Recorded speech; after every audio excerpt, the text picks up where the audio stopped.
Today is October the 7th, 2008. My name is Tanya Finchum. I'm with the Oklahoma State University Library, and we're conducting an oral history project entitled Women of the Oklahoma Legislature, Past and Present.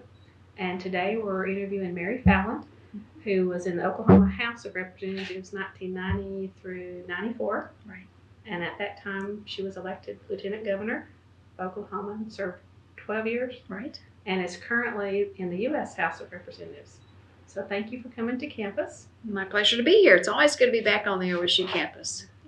Okay, let's get started by having you tell a little bit about your childhood, where you were born, and then where you spent your younger days.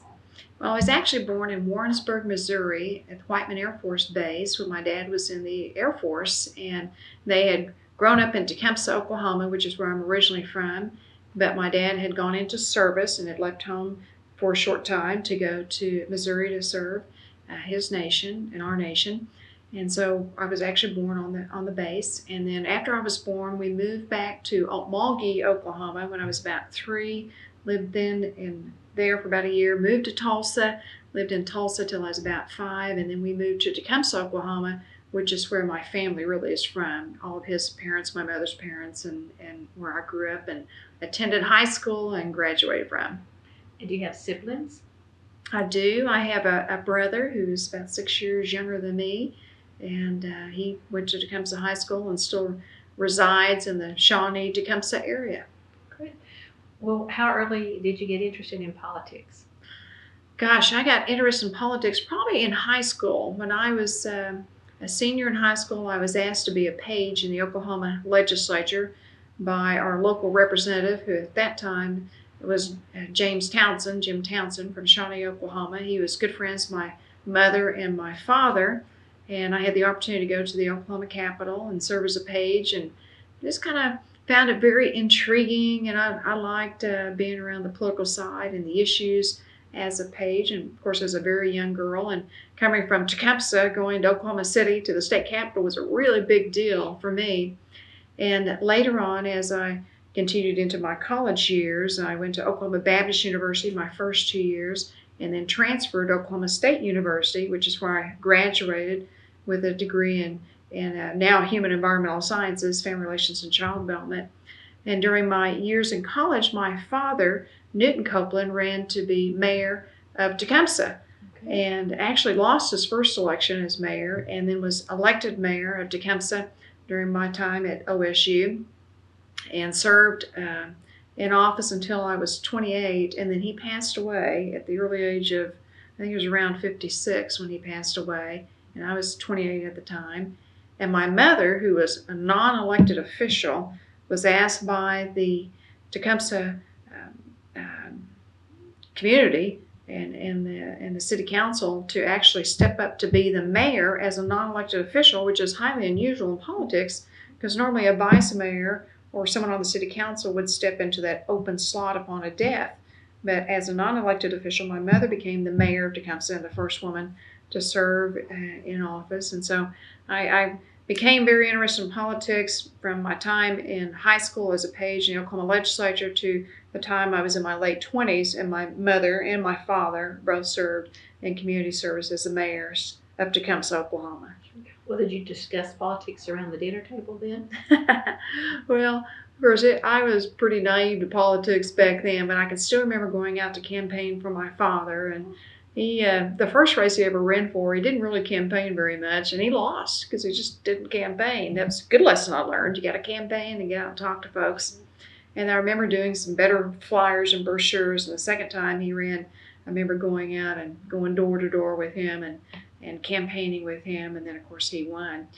And then after I had graduated from college, I actually moved immediately pretty much to Oklahoma City and took a job in Oklahoma City in my early 20s, probably when I was about 21 years old, and I've lived in Oklahoma City ever since then. Well, is your party the same party as your parents? No, my party is not the same party as my parents. Growing up in rural Oklahoma in Tecumseh, which was kind of considered on the edge of Little Dixie, which is a very Democrat area, my mother and father were both Democrats, and I can remember when I went to vote, my mother told me I should register as a Democrat because that's what they were and that's what rural Oklahoma, and in fact the majority of Oklahoma was Democrat during those days. And so I registered to vote, and after I graduated from college and from OSU and moved to Oklahoma City, a friend of mine invited me to a Young Republicans meeting.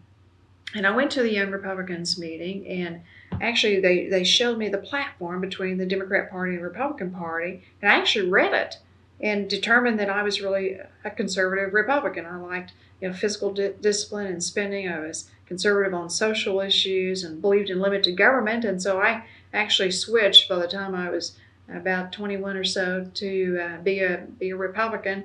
And I can still remember going home and telling my father, who was still alive at that time, that I was going to become a Republican instead of a Democrat. And he said, well, if you want to do something that stupid, then you go right ahead.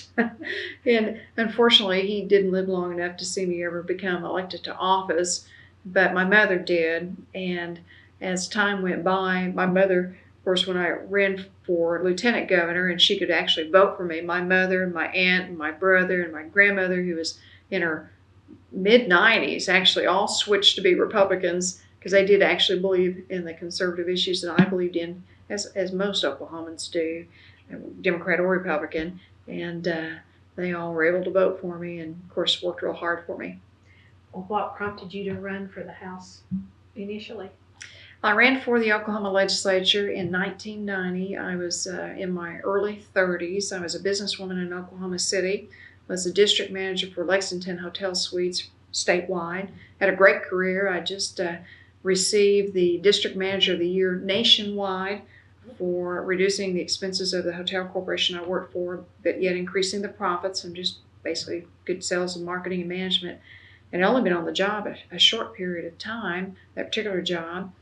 And a seat came open in our Oklahoma legislature that belonged to a fellow OSUer, Mike Hunter, and his wife, Cheryl Hunter, which was Cheryl Plaxco Hunter, was actually one of my sorority sisters at Oklahoma State University. And he decided he wasn't going to run for the legislative seat that he held. And I had been active in Young Republicans, active in helping on some campaigns, volunteering in Oklahoma City.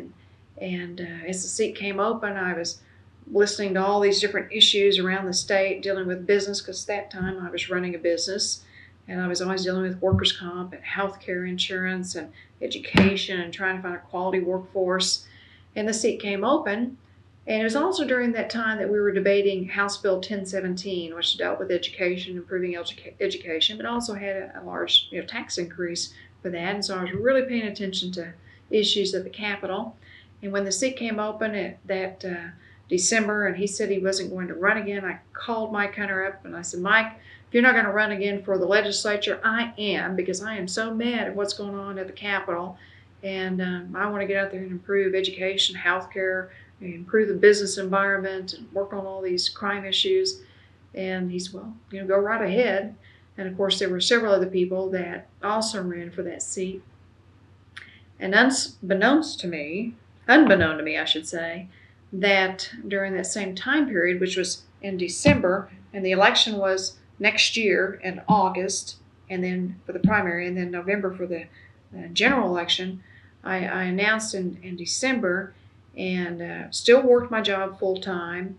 I had my daughter who was 3. I was doing a lot of volunteer work in the community, and starting to campaign nights and weekends, because that was when I announced for my election, was in December around Christmas time. And in January I had the flu. February I had the flu, and actually didn't know that I was expecting my second child. It was a wonderful surprise, a nice surprise, but my husband and I hadn't quite planned on that specific timing, and actually had my son between the primary election and the general. And so on election night in August, I was actually 8 months pregnant, and my party had someone that ran against me on the Republican side, because I was just this young woman who was pregnant running for office, and she would never be effective and wouldn't be able to do the job. And actually it was pretty rough, because they pretty much campaigned against me as a young mother, much kind of like what they do with Governor Sarah Palin right now, running for vice president. But I was actually pregnant during the time, and then I had my 3-year-old daughter. And they said I'd never get anything done, I would be ineffective, wouldn't win my election. And I had my son, the election night was in August, and I won that election against the Republican opponent. I had my son 30 days later on September 27th, and then I had 1 month and 1 week to go campaign against my Democrat opponent, and won that election. And when I won my election, I had a month and a half old baby and a 3-year-old, and that is how I started my whole political career in politics. And just to prove those people wrong, my first 4 years in office, my only 4 years in the Oklahoma legislature, I passed 16 bills into law, and there were only 3 Republican women out of 101 members in the House, and only 30-something members to begin with. So we did not have the majority to even pass legislation, but I just believed in building consensus. Selling people on white was important to the state of Oklahoma, and then working across both sides of the aisle because you had to get anything done. And had a great 4 years at the state capitol, and started out with I was probably the only, well, I know I was the only one that had a brand new baby and a 3-year-old working at the Capitol. How did you juggle that? And did you have a housekeeper or Well, a nanny?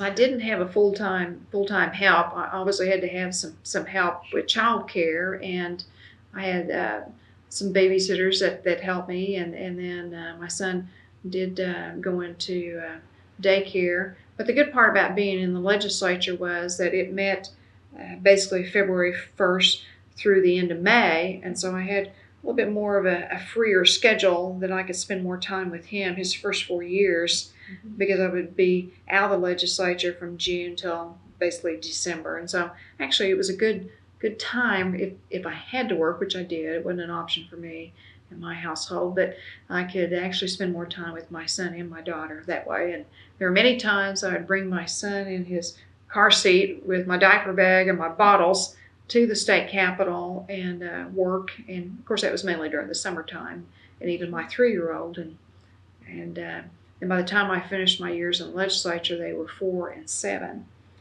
And then someone talked me into running for lieutenant governor, and then that was a totally different story.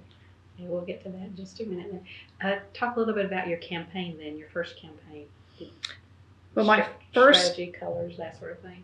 My first campaign was ran out of the dining room of our home, and ran with volunteers. I did not have any money. I put a couple thousand of my own money in, but I didn't have very much money, and it was my personal money.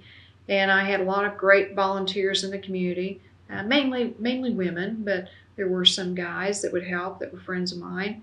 And we would set up voter lists and information on my dining room table, and I pretty much left it there during the whole time I was campaigning. I started in January basically with the campaign. The election was in August and in November. And my mother was a tremendous help to me, helping with both my children. She spent a lot of time at our house and was always there for me. I door knocked a tremendous amount of homes, pregnant, and at that time my former husband was helping me somewhat in door knocking. And then as it got a little closer and I was too pregnant to go out door knocking, because I was 8 months pregnant on election night, then I had to do a lot of phone calling, and I had big phone banks set up in which I would make phone calls. And I can never forget this, but I came home one night from phoning, and it was really close to my election day, and I was still pregnant. It was for my primary, and it's a couple weeks out, and I was so big and just kind of miserable from being pregnant. I came home one night, my mother said to me, "Mary, why in the world did you ever decide to run for the legislature?" And I said, "Well, Mom, I just did. I just think it's important that we need to work on some of these issues facing Oklahoma. It's just what I feel in my heart is the right thing to be doing for me and for Oklahoma." I said, "What's wrong?" And she said, "Well, there are people calling the House tonight, and they're wanting to know if you're the candidate, if you're the Mary that is running for office that is pregnant." And I said, "Well, Mom, there's no way to hide this. I am." I said, "Just tell them yes." And I said, "Why are they asking that?" And she said, "Well, there's someone doing a phone bank, and they're asking, would you rather have a pregnant woman or an attorney?" Because my opponent was an attorney, a man. "Would you rather have a pregnant woman or attorney as your state legislator?" And I said, "Well, what do they say after that? And they said, well, if you're the pregnant one, they want you. They don't want the attorney. And so she was upset that people were calling about that. And actually to even run as a young mom in my 30s as a pregnant woman was quite the thing. Back in 1990, it was not the norm to do that. And I did take some criticism from those who said, what about your children? Aren't you thinking of your children? And of course I was, and it was hurtful for people to say that. And now my children are 18 and 21, and I know my daughter would actually like to run for office and follow my footsteps. We'll see if she ever really does it.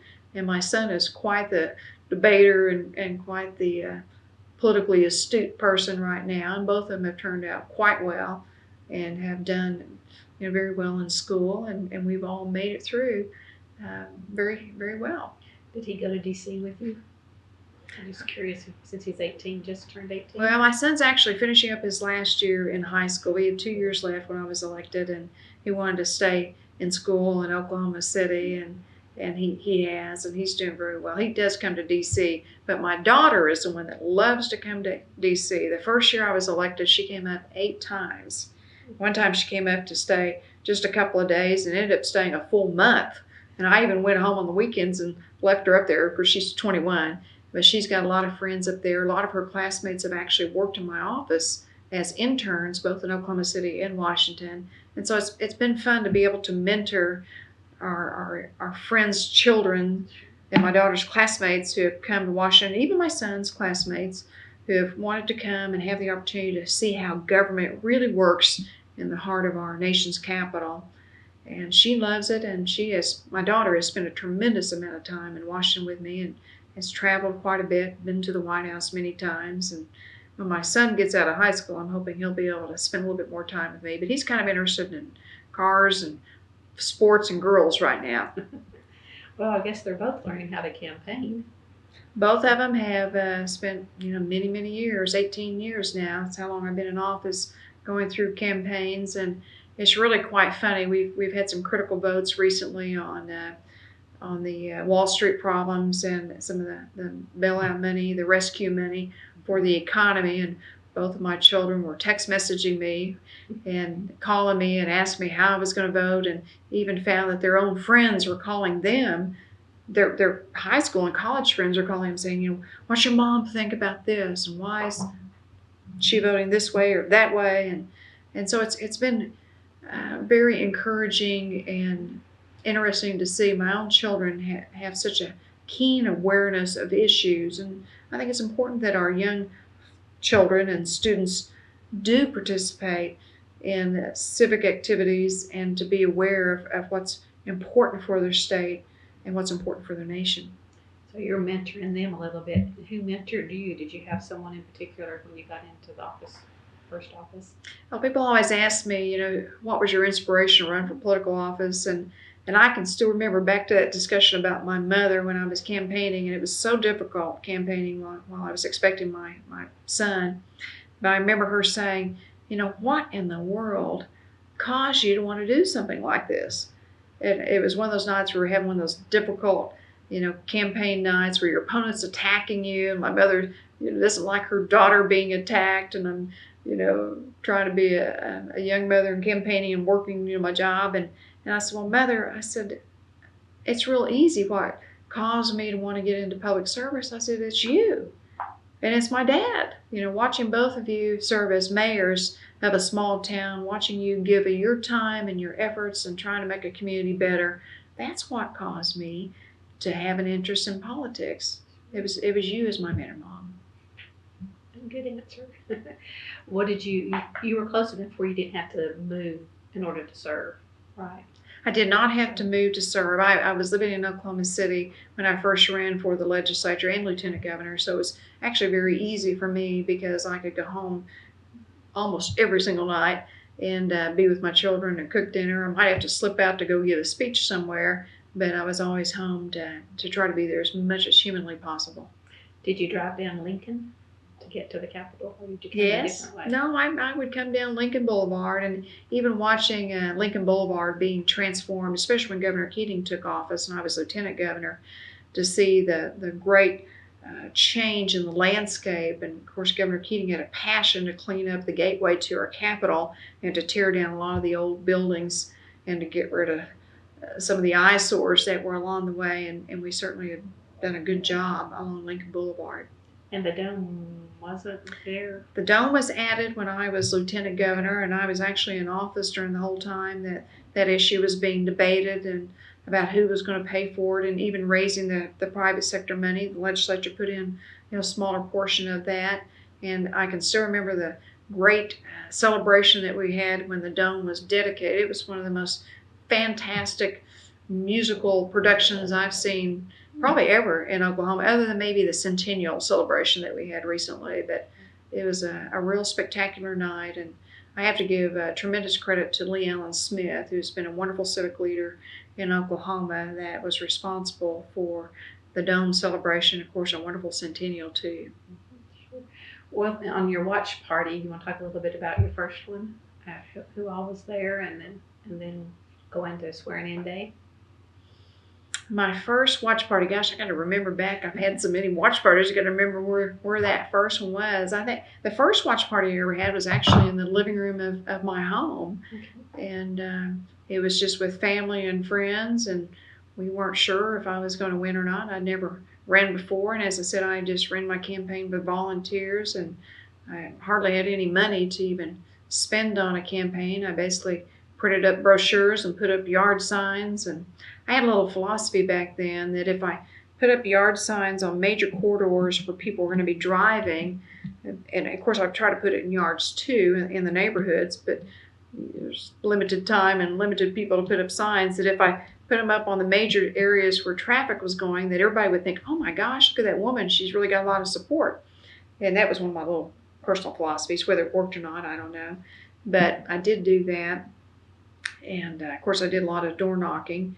And then my campaign watch parties for lieutenant governor became a bigger episode and kind of bigger crowds. So your swearing-in day, when you were sworn into the House, who all was there for that, and what was going through your mind at that point? Well, I can still remember being sworn into the Oklahoma Legislature, and my son at that time was 3 months old, and my daughter was 3.5, and my family was all there, and I've got a darling picture of my son in a little Christmas outfit, my daughter in her Christmas dress, as we went to the Capitol early to take a pre-Christmas picture before I was actually started into office in February, is when the session first started. But I remember my family all being there with me, and of course there was a little bit of maybe a little bit of thinking like, oh gosh, what have you got yourself into? But I always felt like as long as I put my family first, my career second, and I should even add one thing to that, my faith first, faith, family, and then my career, that if I had that fine balance between things that were really important, that it would all work out, and it did. And talk a little bit about the first time you presented a bill on the floor. First time I presented a bill, well, the first time back then, I don't know if they still have the same tradition, but the first time you present a bill on the floor, and especially when you're a new member in the Oklahoma Legislature, the members always, when you put your vote up, you expect everybody to think, oh, that's a great bill, they're all going to go green, and I'm going to have all these wonderful people who are going to support me. Well, the first time you put a bill up on the floor, there's a little joke that they play on you, and I went up and pushed my button green, I'm going to get my first bill passed, and everybody went red on the board, no vote. They all put all these red no votes. I thought, oh my gosh, what's going on? That was my bill's great. There's nothing wrong with it. Nobody debated against me. And it's a joke that they always do that to the first time freshman in the Oklahoma Legislature. So that was kind of a shock, but it was funny. No warning? I did get it passed.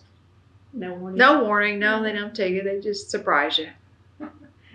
What's the most memorable moment from those 4 years? Do you have one or two?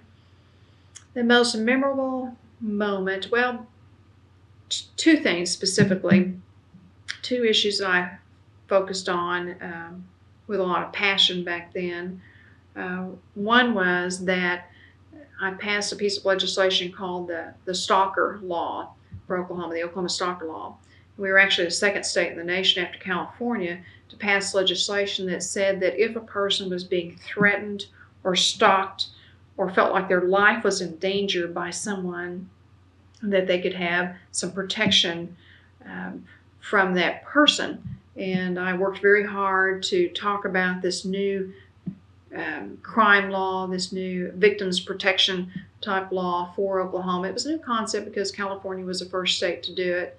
And as I began debating this legislation and talking about it in committees and talking about it to the press, I had a lot of people come forth who were being stalked and said, thank you so much for trying to protect us from this person who I feel is trying to harm me or has threatened my life. And we did get the bill passed, and that was a big victory for victims, and it was a good piece of legislation dealing with crime. But the other issue that was really fun and really probably led me to be lieutenant governor was the debate over health care. And President Clinton and First Lady Hillary Clinton had been elected president during my time in the Oklahoma legislature, and I was very active in a group called the American Legislative Exchange Council, which still exists today, which is a bipartisan group of legislators from around the nation. I actually was a state chairman, I should say, for that particular group. But I had become very active in healthcare issues because Hillary Clinton was at that time the first lady and was talking about wanting to nationalize, socialize our nation's healthcare. And I had become very active in that. And at that time, there were some congressmen. In fact, it was Congressman Dave McCurdy and Senator Bourne, who were conservative Democrats that were serving in Washington, D.C., that people felt might not be for nationalizing our healthcare system, socializing our medicine. So they specifically asked me, this American Legislative Exchange Council, if I could be a point person on healthcare, and I'd actually already ran 3 or 4 bills in the Oklahoma legislature dealing with healthcare and passed a couple of them. And I started holding town hall meetings throughout the state, even though I was just a small Oklahoma county legislator, Oklahoma small being from the standpoint that my district was very small. And I traveled in Oklahoma, held town hall meetings to debate health care reform.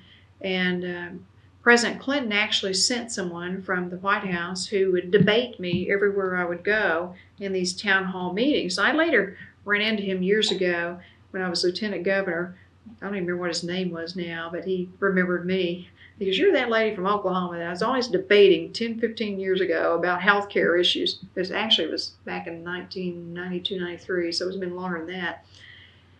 And became kind of an expert on health care back during those days. Actually won the National Legislator of the Year on health care reform with this organization.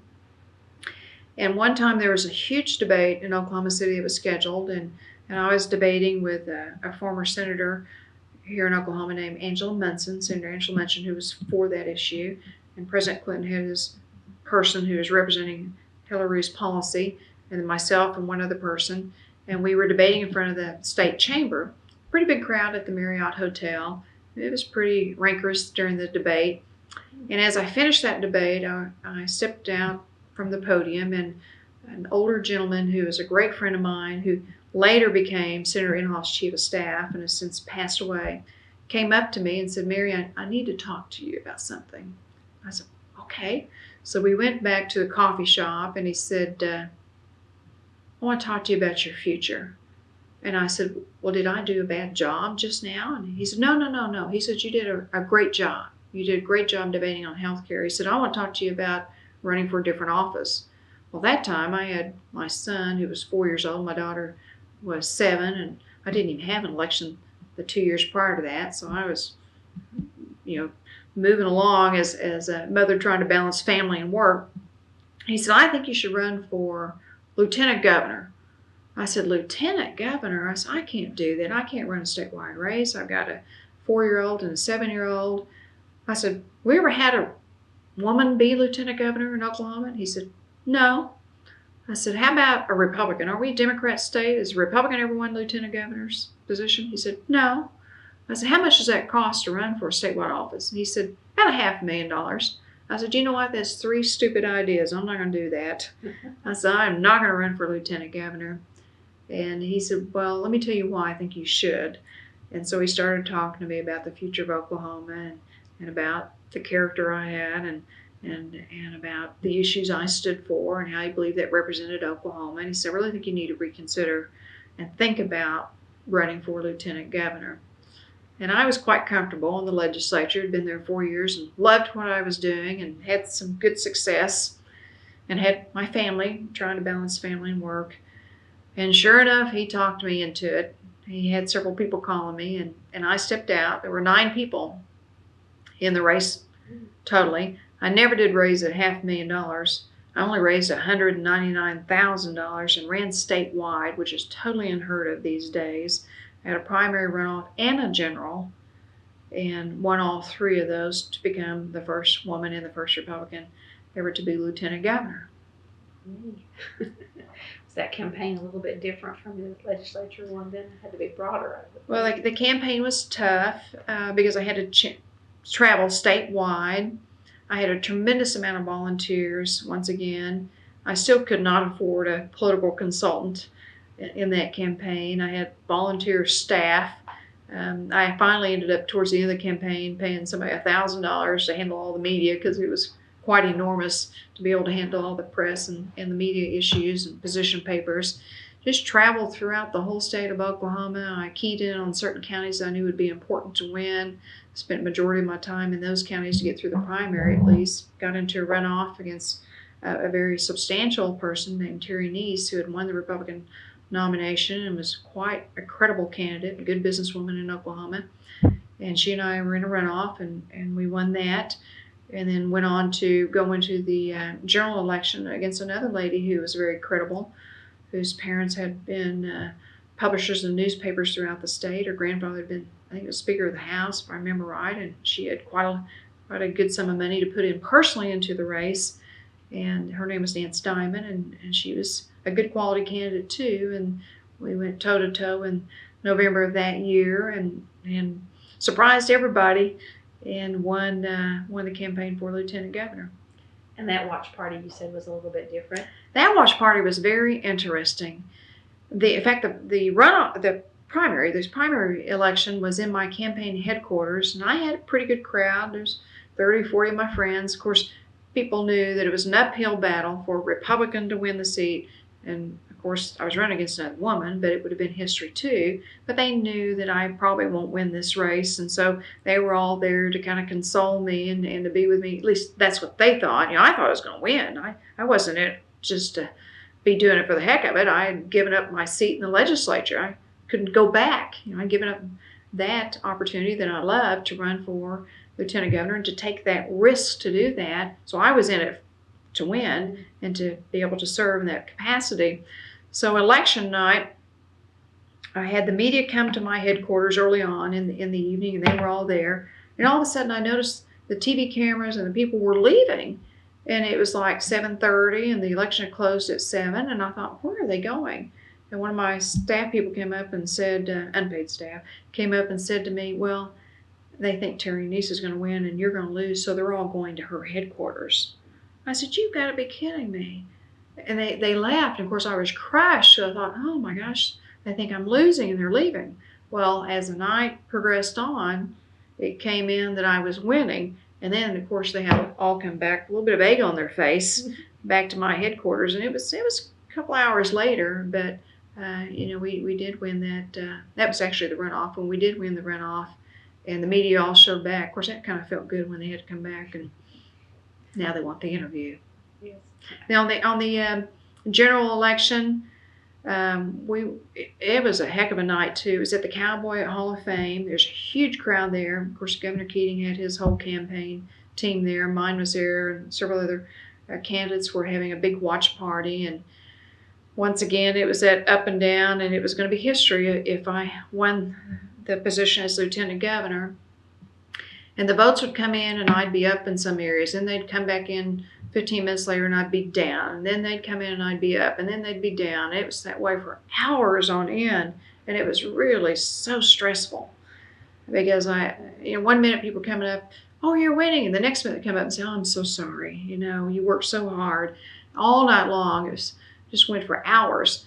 And so finally, towards about 11 o'clock, I had been watching the numbers, and I knew that there were some key precincts where Republicans were more concentrated and conservative voters were more concentrated that had not come in on the tallies. And I knew that once those district seats had come in, that I should be leading in those areas. And I felt good that I, in the end, would probably win this thing, even though everybody else thought that it was a little iffy, because I just knew where the votes were. And by the time 11 o'clock or so came in, I can't remember, I think it was about 96% of the votes were in, and I was ahead. And the media came up to me and said, we want you, because everybody was gone by that time, we want you to declare that you're the winner, give your acceptance speech. And I said, no, I don't want to declare I'm the winner because it's been going up and down all night, and I want to wait till 100% of the votes in. And they said, well, you got about 96%, so either you say right now, thank you to all your supporters, or they can just read it in the paper in the morning. And of course, I was scared to do a press conference saying I'd won, because actually my opponent had actually gone on TV that night and said she had won, and she hadn't. And that was, I'm sure, a hard thing to have to go through. So I didn't want to make that same mistake. And so finally they said, we're leaving. So you either come in front of the cameras and let us congratulate you, or, people can read in the papers. So I remember getting up that night and telling the crowd thank you. And the crowd was a little bit smaller by that time, and it was 11 o'clock at night. And I can still remember my son at that time, who was 4, and there was so much commotion going on when I won. Just people pulling on you this way and that way and wanting to talk and congratulating, and media, because it was history, and wanting to talk. And I can still remember my son just bellowing out, crying, because the people scared him. He just didn't understand what the commotion, it was really just excitement, but he didn't understand what was going on. And I can still remember picking him up and holding him and saying, everything's all right, everything's cool, it's all right. Okay. And it was just a wonderful evening for us. And I got home very late that night. A lot of people came over to the house, and I think I got to bed about 2 o'clock that morning, and had to be up at 5 the next morning to go on early morning news. So I got a couple hours sleep, which was pretty impossible to do. Got up early with 3 of my girlfriends. The 4 of us went to all the TV and radio stations and just did the rounds, talking about what we hope to accomplish now that we had won the position as Lieutenant Governor. And what were some of those things? Well, I talked a lot about economic development. I talked about government reform. I had a particular interest in tourism and wanting to work on the state lodges. I talked about business issues like workers' compensation reform, which was a big issue for me. A lot about just keeping taxes low, and transportation and crime and education, of course, all those things. Did you get some of those accomplished in your first 4 years? Well, as Lieutenant Governor, I spent the first 4 years really dealing a lot with some of the reform issues. I established the Fallin Commission on Workers' Compensation Reform and brought in business, industry, and government together to talk about how we could lower workers' compensation costs in Oklahoma, reform the system to where those who are truly injured on the job would be able to get workers' compensation benefits in a timely fashion, and to hopefully work with the employers so they'd have a system that was fair to them also, but yet taking care of the injured worker. And we did write a major piece of reform legislation, and for Lieutenant Governor, that really was not particularly my role, but as far as writing legislation, but being a former legislator, I had a keen interest in helping getting reform written. And actually I had 2 Democrats that carried the reform for me in the Oklahoma Legislature, House and the Senate, because they were controlled by the Democrats in the House and Senate. And we actually did get that bill passed into law. One of my other goals was to try to help pass right to work in the state of Oklahoma. And back in, I think it was I can remember all these years, time's flying, it was year 2000, if I remember right, I took over the Senate to try to get them to vote on right to work, and held up the Senate for 3 days, and all the senators walked out on me and didn't want to vote on that particular issue, and all heck broke loose on the Senate floor. But finally the Senate came back in to vote on allowing the people of Oklahoma the right to vote on a ballot about whether they wanted to be a right-to-work state. And then also worked on purchasing reform and rewrote the purchasing reform laws in our state. And of course worked on privatizing state lodges, which we did get to properties, to resorts in our area, privatize and bring in private investment rather than government having to pay for everything. And so those are some of the bigger accomplishments. Aerospace Summit, I worked really hard on the aviation industry and started the Oklahoma Aerospace Summit and Expo. That was important to me. Those are some of the key things. Had previous lieutenant governors accomplished that much? Probably not a good question. Well, I don't know that I can answer that, but I think everybody has a contribution to make, and there's been great things that other lieutenant governors have done. I really enjoyed working with the legislature from the standpoint of I thought it was important to build relationships on both sides of the aisle and to work with the governor. I had the opportunity to work with a Republican governor and a Democrat governor and to try to just get things done. I know in Congress it's been very frustrating that it takes forever to get anything done. In Washington, D.C., it's actually a little bit easier in Oklahoma to get things done. But you have to be able to talk about why it's important to your state, to be able to build consensus across lines while not compromising your principles and your values. And that's what I always try to do. Was it more difficult when the governor was your opposite party? Well, there's a different role that may be played when you have a governor of the same party and a governor of a different party, although former lieutenant governors, which were all Democrats prior to me, in fact, I'm still the only Republican ever in the history of Oklahoma to be lieutenant governor, but former Democrat lieutenant governors who served with Democrat governors, or even the 2 times we had Bellman and Bartlett as a Republican governor, they always had Democrat lieutenant governors.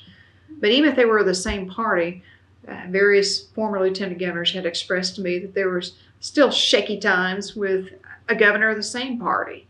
And there's always a little bit of territorial turf that goes on between a governor and a lieutenant governor.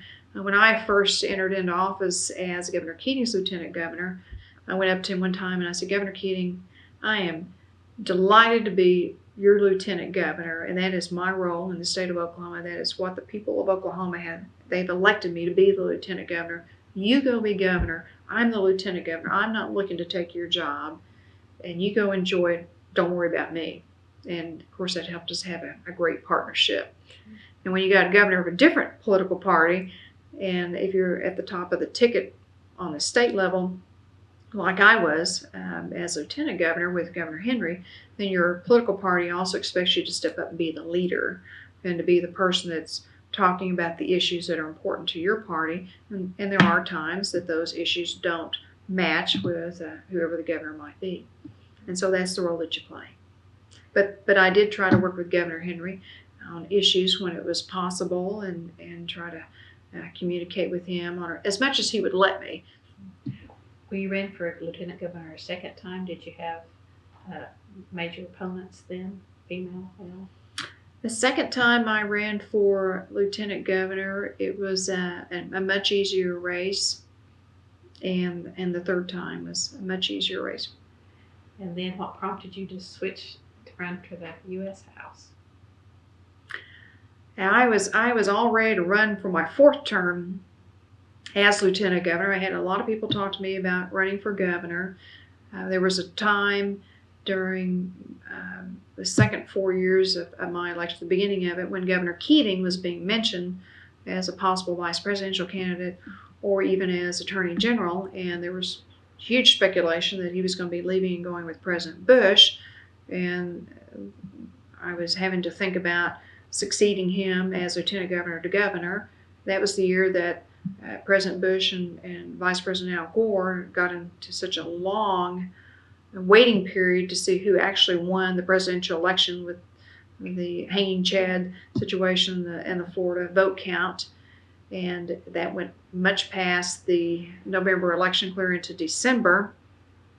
and there was still a lot of speculation that Governor Keating might be leaving, and lots of stories and people coming up to me talking to me about transitioning and what would need to happen if it happened.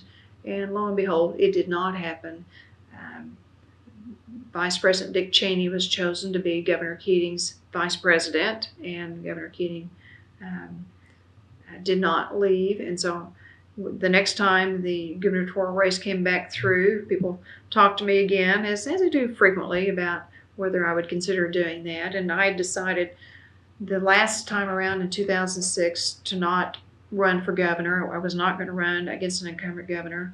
Governor Henry had and was and is popular, and I knew what the poll numbers were like. I don't always agree with him on all the issues, but that's why we're in different political parties. And there were things I would have done differently probably, but I would have definitely. But I decided I wanted to stay as lieutenant governor. Well, then when I had made the announcement to stay as lieutenant governor and not to run, then Congressman Ernest Istook decided, well, I'll run for governor. And so then he announced to leave Congress. And then when he announced to leave Congress and run for governor, then the pressure started back on me again, but this time not for governor, but for Congress. And I knew it was a job I would enjoy. It was it was a job I thought about doing sometime in the future. I hadn't particularly planned on doing it right at that point in my life, but I thought maybe some years down the line I might consider running for Congress. But then I also know that timing is critical on any type of career move, and the right timing is also important. And I actually kind of decided I wasn't going to do it, and it was really my children who ended up talking me back into it. I hadn't announced what I was going to do either way. I just was trying to decide and pray about it and trying to figure out what was the best for me, best for the state, best for my family. And I took my children to lunch one day after church, and I had made up in my mind I wasn't going to do it. I was just going to run for re-election.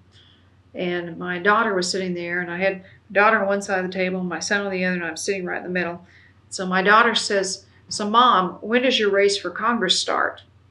And I said, "Well, sweetheart, Mommy's not real sure that it's going to be the right thing for our family for me to run for Congress right now. And I'm really thinking about just running for re-election for lieutenant governor." And my son said, "I'm not real sure I want you to do that right now either." And my daughter and he were having this conversation about me, and I'm sitting right in the middle of it, listening to my children talking about their mother's future and what my career was going to be. And my son was concerned because at that point in time, he was a couple of months away from driving. And I drove him everywhere. I mean, of course, his dad drove him places too, but I drove him everywhere. And he was worried about how he was going to get around. And so as they're having this conversation, my daughter says, "Mother, I just feel like it's your destiny to be in Congress."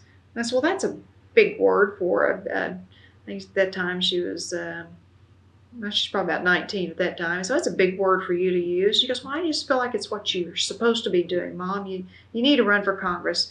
You know, it's an open seat, and someday you may wonder what would have happened if you hadn't done it." And my son said, "Well, I don't know about that." He said, "I need Mom here." She said, "Price, if you're worried about getting around town, you'll be 16 when Mom's elected." He said, "I will?" And she said, "Yes, you'll be 16. You'll be driving yourself." And he goes, "Oh, okay, well then run for Congress. We don't care." And that was actually the whole decision about Congress. And actually, I'd been praying very hard about what was the right thing for me to do for the state and for my family. And I can still remember praying to God. I said, "You know, if you'll put it on my son's heart," because it was my son that I was worried about, "that it's okay for me to do this, and he tells me that, then all right, God, I'll listen to you, but I have reservations." And then the minute he said that day, I thought, "Okay, God, you answered my prayer. I get it now." And of course, here I am today in Congress, and it's turned out fine. How was that campaign? Well, the campaign for Congress, of course, was very rough. Anytime you run in an open seat, and there were once again, there were 5 of us in the primary on the Republican side, 1 independent, and then Democrats on the other side, and 9 of us. Let's see, was there independent? I can't remember now. I've had so many races, but it was 5 Republicans and 4 non-Republicans, Democrat on the other side, and I had a runoff with the mayor of Oklahoma City, who had just won an election 3 months prior to that for the primary, and had come fresh off that with a big win. And then I had to go into the general election, which was not as tough, but the primary was the big race. I had very substantial, credible, financed opponents who were all my friends, and I highly respected. And it was challenging to have to run with your friends in a race, but I tried to focus as much as possible on issues and what I hoped to accomplish in Congress, and that worked out good too, to be the first woman since 1920 to go to Congress. Compared with Alice Robertson. Alice Robinson was the first woman from Oklahoma elected to Congress in 1920. She served one term, was there for 2 years, and was actually defeated.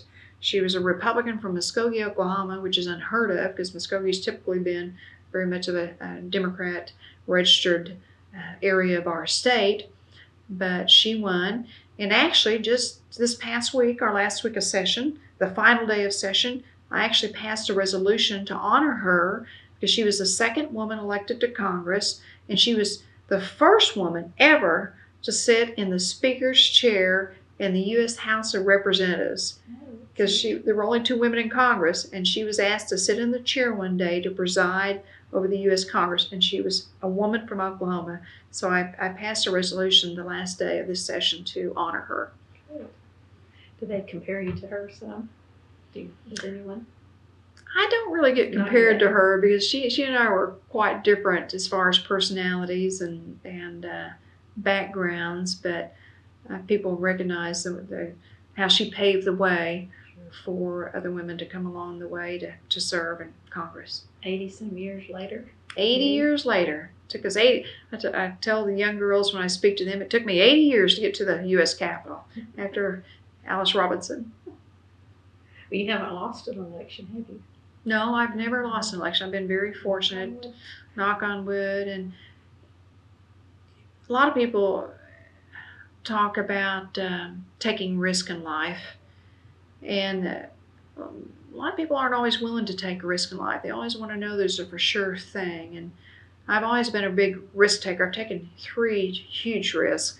When I left the legislature to run for, well, taking a risk running for office pregnant was a big risk for me because I wanted to do the right thing for my family, and I wanted to be effective on the job as a state legislator.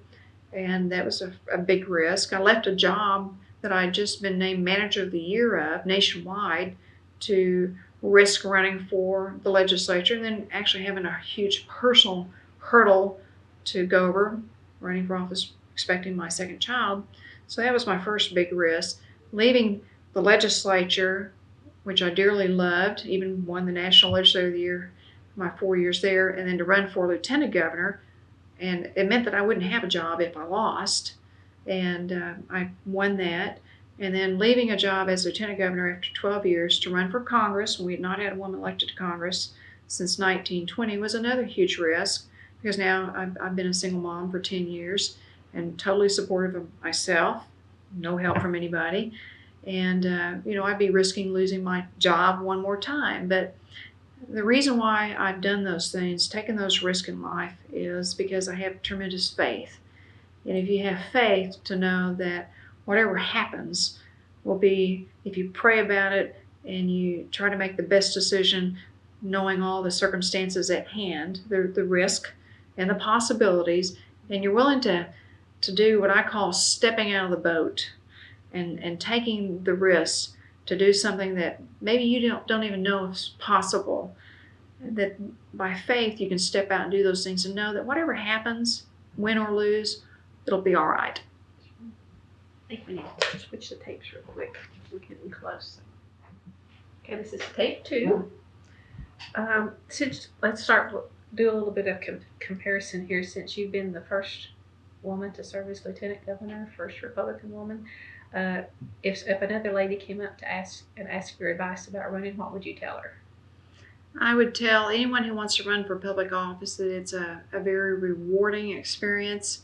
To me, it's been like going back to college. You learn so much about so many different issues, and you have the opportunity to actually make a difference. And I actually had people come up to me over the last several years and offer me jobs out in the private sector that paid a lot better than government jobs. And I really thought about it for a while because I have 2 children, I support, and myself, and you think about those things. But in the end, I had a girlfriend one time tell me, well, you could go to work for this company, but when someone calls you up and they need something fixed, you have the personality that you really enjoy being able to call up Veterans Affairs or call up the Social Security Administration or whatever agency it might be to try to resolve problems for people, because I enjoy doing that.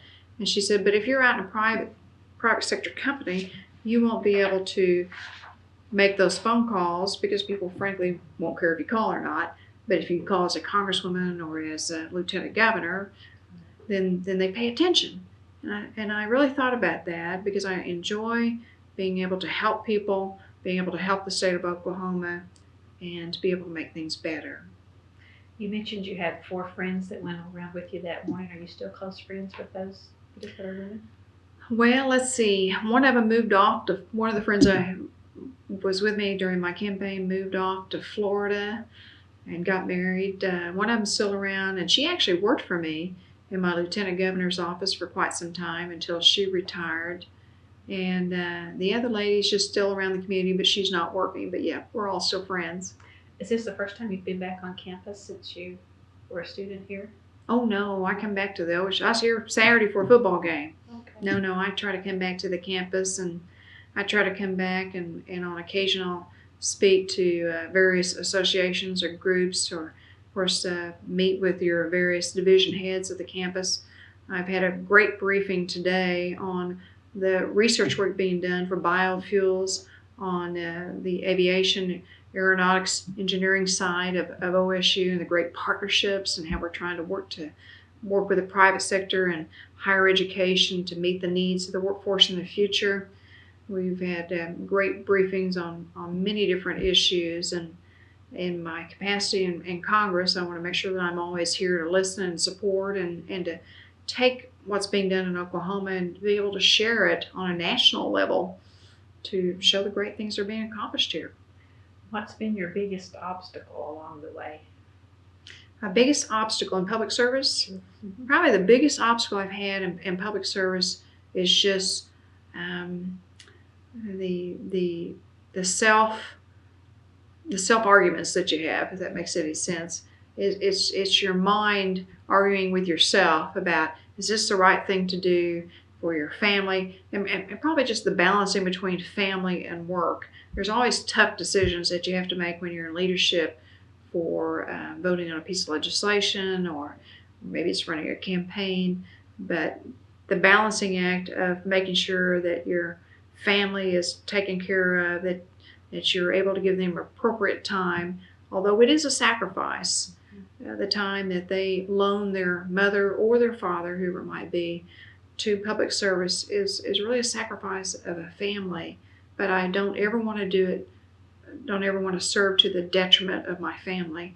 I took my son to dinner on Sunday night, just the 2 of us, and we try to do that every single weekend, just downtime by ourselves, nobody else around. And I always ask him this, and he gets mad at me about it now, but he's 18. And I said, honey, is it still okay that mommy serves in office? And I said, because I always want you to understand that you're the most important thing to me, you and your sister, and that my job does not come before family. And I do have to work, and I do enjoy what I do, but if this is ever too hard on you or your sister, know that I'll change and I'll find something different to do. And I told him that the other day, and he said, Mom, we think what you do is really fun. He goes, we enjoy getting to see it. They don't like me being gone as much as I am. They wish it could be different, but they understand the importance of the work, and they understand why I'm doing it. We'll talk a little bit about your first couple of days in D.C., actually in the Capitol and that type. The first night I went to D.C. to actually prepare to go through all the orientation as a new member of Congress, and as a freshman. I got in late that day, and of course everything was very hectic even after the election, even though There was a time that I didn't actually start into Congress. There was a lot of orientations. And I took my chief of staff, who was my chief of staff in the lieutenant governor's office and still my chief of staff, with me. And we were driving into D.C. that night, and we were driving up a street, and the Capitol was at the end of the street, and it was nighttime, and it was lit up with these gorgeous, beautiful white lights. It's a stunning sight to see the nation's capital. And as we were driving up the street, I caught this glimpse off in the distance, and we were in the back of the taxi, and I looked up and I said, you know what? We work there. That's our new office. And just to feel the tingle, to think that you would have the opportunity to work in your nation's capital and to be able to represent Oklahoma in the nation's capital on very important work was a humbling experience and a tremendous honor to even think about. And your first day on the floor, actually sitting at the desk? Well, my first day to ever go on the floor was during orientation. They took us there actually one night. And I was kind of surprised that people don't have assigned seating. You just sit wherever you want to. But typically the Republicans sit on the right, the Democrats sit on the left. But it's all open seating. You sit anywhere you want. And as we were going through our briefing, there was a small group in our freshman class, and they were showing us the rostrum where the speaker sits, and the well where the speakers can speak, and then the chairs where the congressmen and women sit. And as they were briefing us, the guy said to us, if you'll reach down under your seat, there's a bag. And that bag contains your chemical gas mask. And if there should ever be an attack upon the nation, you will put that mask on. And we want you to go out this door and down this hallway and down this place. And understand that as a member of Congress, you're the number one target of terrorists as an official of the United States government. And my heart kind of went, boy, this is heavy stuff here to think about that. But to feel the weight of the responsibility of being able to represent your nation is a tremendous honor. It was an enlightening moment to think about that. Have you had the opportunity to meet Bush, President Bush? Oh gosh, President Bush called me here in Oklahoma just a couple of days ago. He called me on my cell phone and wanted to talk to me about my vote on the economic rescue package. But I have met President Bush many times. I've met him many, many times over the years, and had the opportunity to go to the White House and talk to him on the phone and introduce him at various places, and even had the opportunity to travel on Air Force One, Marine One, and even in his presidential limo, which is a nice honor. And he does that with other congressmen too when he visits their states. But it's a huge responsibility to serve as president, and he has my great respect and admiration for his sacrifice that he has made for our nation and for his leadership. It's a tough job. Well, do you have any plans in mind for the next, 10 years? Do you want to talk about? Any plans for the next 10 years? I just do re-elections this year, isn't it? Re-election will be in a month, and so I've been actively working on campaign issues, and we just finished up our congressional session a couple of days ago, so I'm trying to get oriented back into home and going to various meetings and having briefings and talking to folks and giving speeches and campaigning a little on the side too, and of course seeing my family, which is important. And next year will be a brand new year. We'll have a new president, and we're going to have challenges with our economy, which I'm very concerned about. I'm going to do all that I can to make sure that we help put Oklahoma's best foot forward in our economy, to help Oklahomans protect their assets, and to make sure that we have a vibrant economy so that people can have good paying jobs. And of course, having a government system that works the best it can for our people. So I'm going to be working on that. I don't know what the future holds after that. I don't have any plans at this point in time to leave public service, but there are lots of opportunities to be able to serve Oklahoma. It's been a real pleasure to do that. And there's not term limits in the U.S. Congress, is there? There's not term limits in the U.S. Congress. So you could, but I've always term limited myself. 12 years, maybe. Well, usually my last question is, when history is written about you, what would you like for it to say? When history's written about me, I would like history to remember me as a woman who truly cared about her state and worked very hard on her state's behalf. I'd say it definitely will say that without too much more work, even. Well, thank you. Is there anything I haven't asked that you want to be sure and cover? I think you got good questions. Well, thank you very much for coming. It's been a pleasure meeting you and hearing your story. Thank you. I appreciate it. It's been a lot of fun.